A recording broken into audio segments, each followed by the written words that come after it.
Meus irmãos, como já era de se esperar, o partidário de Curitiba traiu a sua base eleitoral. Traiu os seus seguidores que colocaram lá no topo lá do Twitter, Bolsonaro traidor. E alguém ainda tinha dúvida? O Jornal Nacional da Rede Globo tentou limpar a barra do partidário de Curitiba, mas a verdade sempre vai aparecer. Pode a Globo mentir, passar 2 horas mentindo, tentando proteger Moro, mas no final a verdade aparece. Veja, Moro aceita mais uma derrota para Bolsonaro e diz, vamos em frente. Pois é, vocês achavam que ele iria pedir demissão por conta de que foi desmoralizado mais uma vez pelo patrão dele? É óbvio que não, vaidoso, ambicioso e mentiroso como ele é, do ponto de vista político, nunca faria isso, jamais faria isso. Essa que é a grande verdade. Contrariado com a decisão de Jair Bolsonaro de manter a criação do juiz de garantias no pacote anticrime sancionado, o ministro Sérgio Moro voltou a comentar o assunto, evidenciando que aceitou a derrota, evidenciando que é um acoelhado, um agachado, né, um subserviente.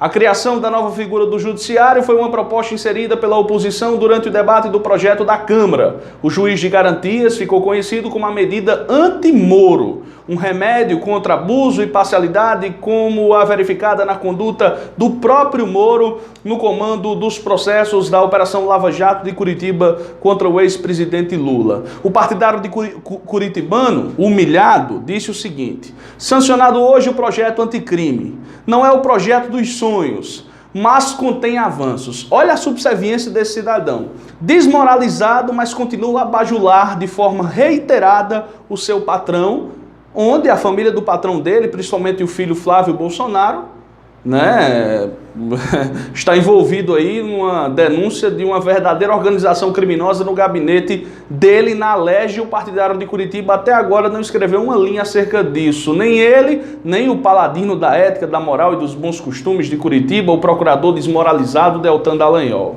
Continuemos aqui. Não é o projeto dos sonhos, mas contém avanços. Sempre me posicionei contra algumas inserções feitas pela Câmara do texto originário, como juiz de garantias. Apesar disso, vamos em frente. Ô partidário de Curitiba, por que tu não foi dizer assim, olha, o Flávio Bolsonaro está enrolado, né? Está sendo denunciado pelo Ministério Público e o presidente da República simplesmente não vetou o que eu pedi por conta que o filho dele está lá. Bolsonaro já fez uma crítica explícita ao juiz lá do Rio de Janeiro. Mas o partidário de Curitiba é aquela velha história, né? Para ele, o que vale é somente coisas contra Lula, fatos contra o ex-presidente da República, Luiz Inácio Lula da Silva.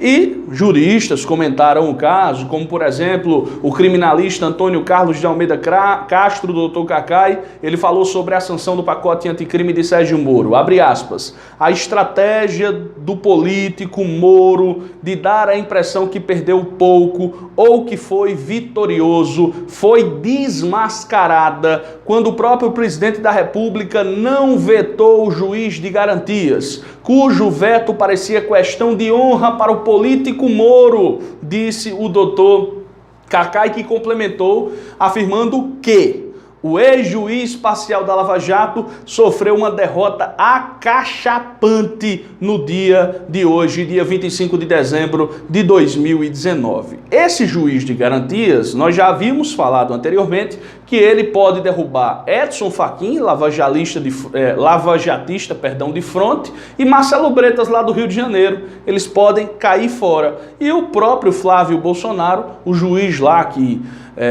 determinou a busca e a apreensão nos endereços de pessoas ligadas a Flávio, pode também ser impedido de julgar o filho do presidente da República. Aí vamos ver se o partidário curitibano ainda vai ter a cara de pau de ir para algum evento e defender a PEC em segunda instância, né? Eu quero ver se ele vai ter a cara de pau de ir para o Congresso Nacional para pedir a PEC prende Lula depois dessa humilhação. Mas do jeito que ele é, talvez ele vá, mas será mais uma vez derrotado. E esse governo está tão maluco que o ministro da Educação, Abraham Weintraub, é aquele que faz com que o Brasil passe vergonha internacional. Eu não sei como é que um camarada coloca aquele rapaz para ser ministro da Educação. Eu não aguento, não sei os senhores, mas eu não aguento escutar ou assistir qualquer sabatina daquele rapaz, porque eu não aguento a voz dele. Eu não suporto a voz dele, a arrogância dele, despreparado, um camarada que não fez nada pela educação e diz que está fazendo uma revolução. Só se for na cabeça dele, né?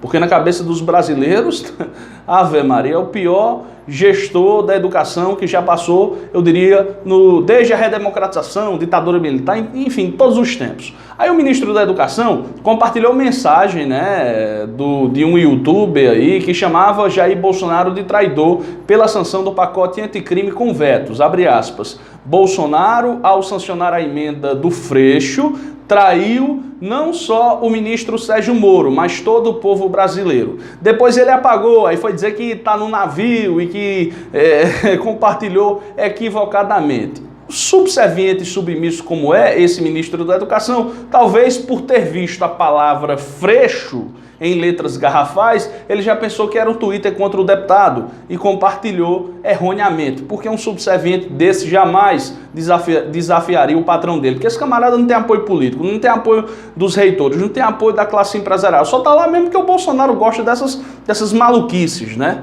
É por conta disso. Pois é, meus amigos, partidário de Curitiba com o rabo entre as pernas. Qual vai ser a dele agora? O tempo vai dizer. Um forte abraço a todos e a luta continua.